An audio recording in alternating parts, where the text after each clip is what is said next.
আসসালামু আলাইকুম।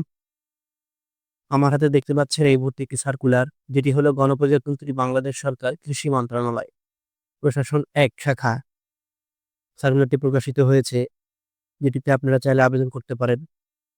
এটি দেখুন ৪ নভেম্বর ২০২৫ এ প্রকাশিত হয়েছে। তো আসুন একটু বিস্তারিত আলোচনা করি।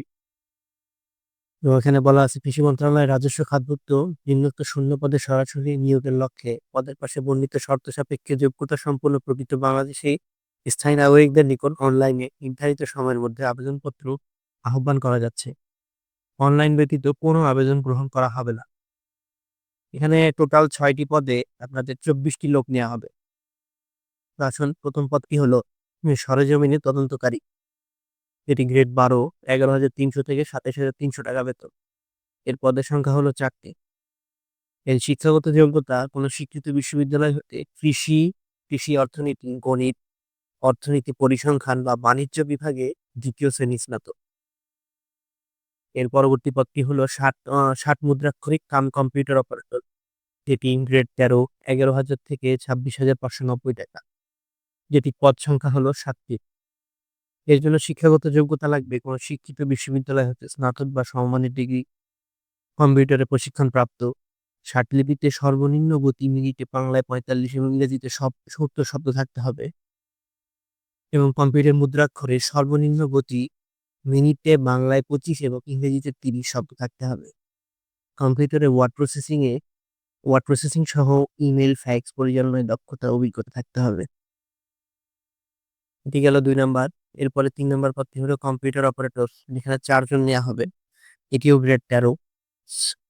এর জন্য আপনাদের লাগবে যেকোনো শিক্ষিত বিশ্ববিদ্যালয় হতে বিজ্ঞান বিভাগে স্নাতক সম্মান বা সমমানের ডিগ্রি। এখানে শুধু বিজ্ঞান বিভাগ, অন্য কেউ আবেদন করতে পারবেন না। এবং কম্পিউটার মুদ্রাক্ষরে সর্বনিম্ন গতি মিনিটে ২৫, ইংরেজিতে ৩০, এবং স্ট্যান্ডার্ড অ্যাপটিটিউড টেস্টে উত্তীর্ণ হতে হবে। মানে আপনাদের যে কম্পিউটার টেস্ট নেওয়া হবে সেখানে উত্তীর্ণ হতে হবে। ৪ নম্বর পদ অফিস সহকারী কাম কম্পিউটার মুদ্রাক্ষর, এটি ১৬ গ্রেড, ৯,৩০০ থেকে ২২,৪৯০। এটিতে মাত্র ২ জন নেওয়া হবে। এর জন্য আপনাদের স্বীকৃত বোর্ড হতে উচ্চ মাধ্যমিক সার্টিফিকেট বা সমমানের পরীক্ষায়, অর্থাৎ আপনাকে এইচএসসি বা ইন্টার অথবা মাদ্রাসা থেকে আলিম পাস করতে হবে, সমমান পরীক্ষায় উত্তীর্ণ। এবং কম্পিউটার প্রশিক্ষণপ্রাপ্ত, কম্পিউটার মুদ্রাক্ষরে সর্বনিম্ন গতি মিনিটে ২০, ইংরেজিতে ২০ শব্দ থাকতে হবে। কম্পিউটারে ওয়ার্ড প্রসেসিং, ইমেল, ফ্যাক্স পরিচালনায় অভিজ্ঞতা থাকতে হবে। এর মানে এই না যে আপনার অভিজ্ঞতা না থাকলে আপনি আবেদন করতে পারবেন না। আবেদন করতে পারবেন, তবে যদি পরীক্ষা নেওয়া হয় প্র্যাকটিক্যালি, তখন আপনি হয়তো ফেল করবেন, এটাই। এজন্য অভিজ্ঞতা থাকতে হবে বলে দিয়েছে। এর পরবর্তী পদ হলো ক্যাশ সরকার। এখানে একটি লোক নেওয়া হবে। এটি ১৮ গ্রেড, ৮,৮০০ থেকে ২১,৩৮০, ২১,৩১০ টাকা। কোন শিক্ষিত বোর্ড হতে বাণিজ্য বিভাগে উচ্চ মাধ্যমিক সার্টিফিকেট, অর্থাৎ ব্যবসায় শাখা থেকে আপনাকে এইচএসসি পাস করতে হবে। কম্পিউটার চালানোর দক্ষতা থাকতে হবে এবং কম্পিউটার ওয়ার্ড প্রসেসিং সহ কম্পিউটার চালানোয় অভিজ্ঞতা থাকতে হবে। আচ্ছা, এর পরবর্তীটা হলো ৬ নাম্বার, যেটা হলো অফিস সহায়ক ২০ গ্রেড। আপনারা জানেন অফিস সহায়ক সবসময় ২০ গ্রেডই হয়। ৮,২৫০ থেকে ২০,০১০ টাকা। এখানে ৮টি লোক নেওয়া হবে। কোন স্বীকৃত বোর্ড হতে মাধ্যমিক স্কুল বা সমমানের পরীক্ষায় উত্তীর্ণ। এর জন্য কোনো অভিজ্ঞতার প্রয়োজন নেই। তো এখান থেকে সবথেকে বেশি লোক নেওয়া হবে ৬০ মুদ্রাক্ষরিক কাম কম্পিউটার অপারেটর, ১৩ গ্রেড, ৭ জন, এবং সর্বনিম্ন লোক হচ্ছে এই যে ক্যাশ সরকার ১ জন। এখন নিচের নিয়োগের শর্তাবলীগুলো পড়ি। সেটি হলো ১ নাম্বার, সকল জেলার প্রার্থীগণ আবেদন করতে পারবে।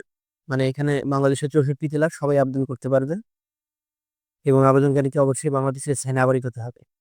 আচ্ছা, ২ নম্বরে বলছে, এই নিয়োগের বিজ্ঞপ্তি পদ পূরণে ছকের ক্রমিক ১ নং সার ব্যবস্থাপনা মনিটরিং অধিশাখা কর্মচারী নিয়োগ বিধিমালা ২০১৪, ২৪/৬ সচিবালয় ক্যাডার গ্যাজেটভুক্ত। আচ্ছা, মানে এদের ওদের আইন অনুযায়ী নিয়োগ হবে সেটা বুঝাইছে। তাদের এই যে হিসাব কোষাগারের কর্মচারী নিয়োগ বিধিমালা ২০১৮ অনুসরণ করা হবে। আচ্ছা, ৩ নম্বর বলছে, আবেদনকারীর নাম, পিতার নাম, মাতার নাম, জন্ম তারিখ, নিজ জেলায় সংশ্লিষ্ট সনদে যেভাবে রয়েছে সেভাবে হতে হবে। হুবহু সেভাবে হতে হবে। ভুল হলে কিন্তু সমস্যা আছে আপনাদের। হয়তো চূড়ান্ত নিয়োগের পরও বাতিল হতে পারে। আচ্ছা, ৪ নম্বর হচ্ছে, মুদ্রিত বা হস্তলিখিত কোনো পুনরাবেদন বা কাগজপত্র ডাকযোগে কোনো উপায়ে প্রেরণ করা হলে তা বাতিল হবে। অর্থাৎ শুধুমাত্র অনলাইনে আবেদন করতে হবে, যেটা তারা পূর্বে বলে দিয়েছে। তো এখানে কোনো চিঠি বা ডাক করা যাবে না। সকল পদে ২৮শে ডিসেম্বর ২০২৫ খ্রিস্টাব্দ তারিখে প্রার্থীকে 18 থেকে 32 এর মধ্যে হতে হবে এবং নিয়োগের ছকের 2 ও 4 নং পদের প্রার্থীরা বিভাগীয় প্রার্থীরা 40 বছর পর্যন্ত শিথিলযোগ্য। 2 ও 4 অর্থাৎ 60 মুদ্রাক্ষরিক এবং অফিস সহকারী কাম কম্পিউটার এখানে বিভাগীয় প্রার্থী যারা তাদের জন্য 40 বছর পর্যন্ত শিথিলযোগ্য। আচ্ছা, 4 নাম্বার বলছে সরকারি আধা সরকারি স্বায়ত্তশাসিত চাকুরির আবেদনকারী অবশ্যই যথাযথ কর্তৃপক্ষের অনুমতি আবেদনক্রমে ইয়ে করতে হবে। মানে অন্য কেউ যদি চাকরিতে পূর্বে চাকরি করে থাকেন তাদেরকে এনওসি নিয়ে আসতে হবে। মৌখিক পরীক্ষার সময় প্রার্থীকে অবশ্যই নিচের সনদের মূল কপি এবং সত্যায়িত কপি জমা দিতে হবে। এগুলো যখন আপনারা লিখিত পরীক্ষায় দিবেন এবং ভাইবার জন্য মেসেজ পাবেন, তখন আপনাদেরকে এগুলো প্রয়োজন পড়বে। এগুলো আপনারা পরে পড়ে নিয়েন, নাহলে অযথা এখন আপনাদের সময় নষ্ট হবে। এবং বলছে আবেদনকারীকে মোবাইল ফোন, টেলিটক, পিএমএস-এর মাধ্যমে এসএমএস করে যথাসময়ে নির্দেশ এই যে বলে দিয়েছে তারা, আপনাকে এসএমএস করে জানিয়ে দিবে। আচ্ছা, একজন আবেদনকারী উপরে উল্লেখিত যেকোনো একটি পদে আবেদন করতে পারবে। যে একটি উল্লেখযোগ্য কথা। অনেকেই একাধিক পদে আবেদন করে বা দেখা গেল তার একটু পছন্দ, সে অনেকগুলোতে আবেদন করতে চায়। সেক্ষেত্রে আপনি একটিতে আবেদন করতে পারবেন, যে কথাটা মনে রাখবেন। তো আপনার যেটা প্রয়োজন বা যেটা আপনার পছন্দের পদ সেটিতেই করে ফেলবেন। কারণ দ্বিতীয়বার টাকাটা জমা নাও হতে পারে। আচ্ছা, চাকরির আবেদন ফর্মে সর্বশেষ শিক্ষাগত যোগ্যতা সহ সকল কিছু উল্লেখ করতে হবে। অন্যথায় চাকরির জন্য নির্বাচিত হলে চাকরির আবেদন উল্লেখিত সনদ ব্যতীত চাকরি আবেদনের পূর্বে অর্জিত কোনো শিক্ষাগত যোগ্যতার আ আচ্ছা, মানে আপনি আপনার সর্বশেষ যে পড়াশোনা সেটা পর্যন্ত আপনাকে যোগ্যতা সেটা আপনাকে উল্লেখ করে দিতে হবে। নাহলে পরবর্তীতে আপডেট করা যাবে না। নিয়োগের ক্ষেত্রে সরকারের বিদ্যমান বিধি এবং পরবর্তী সংক্রান্ত বিধানের কোনো সংশোধন হলে তা অনুসরণ করা হবে। আচ্ছা। এবার আবেদন শুরু ও শেষ হচ্ছে 17 নভেম্বর 2025 সকাল 10টা থেকে শুরু হয়ে গেছে এবং শেষ হবে 28 ডিসেম্বর বিকাল 5টা। তো আবেদন করার জন্য আপনাদেরকে এই যে ওয়েবসাইটের লিঙ্ক দেওয়া আছে এখানে প্রবেশ করতে হবে। এখানে প্রবেশ করার পরে আবেদন ফর্ম পূরণ করতে হবে এবং সেখানে 300x80 পিক্সেলের আপনার রঙিন ছবি, 300x80 আপনার স্বাক্ষর এবং 300x300 ছবি আপলোড করতে হবে। দেন আপনার আপডেট কমপ্লিট হবে। এগুলো হচ্ছে আপনার পেমেন্টের সিস্টেম। মানে কত টাকা কাটবে যেখানে বলে দিয়েছি ১ নং পদের জন্য ৳১৫০ মানে টোটাল ভ্যাট সহ ১৬৮, ২ থেকে ৪ ৳১০০ মানে ৳১১২ টোটাল এবং ৫-৬ ৳৫০ মানে টোটাল ভ্যাট সহ ৳৫৬। যেটি আপনাকে আবেদন পূরণের ৭২ ঘন্টার মধ্যে প্রেরণ করতে হবে। আর বাকিগুলো আপনারা করে নিতে পারেন। টেলিটক সিমের মাধ্যমে পেমেন্ট করা যায়। তো আজকের ভিডিও এই পর্যন্ত। ভিডিওটি ভালো লাগলে চ্যানেলটি সাবস্ক্রাইব করবেন এবং একটি লাইক, শেয়ার করে পাশে থাকবেন।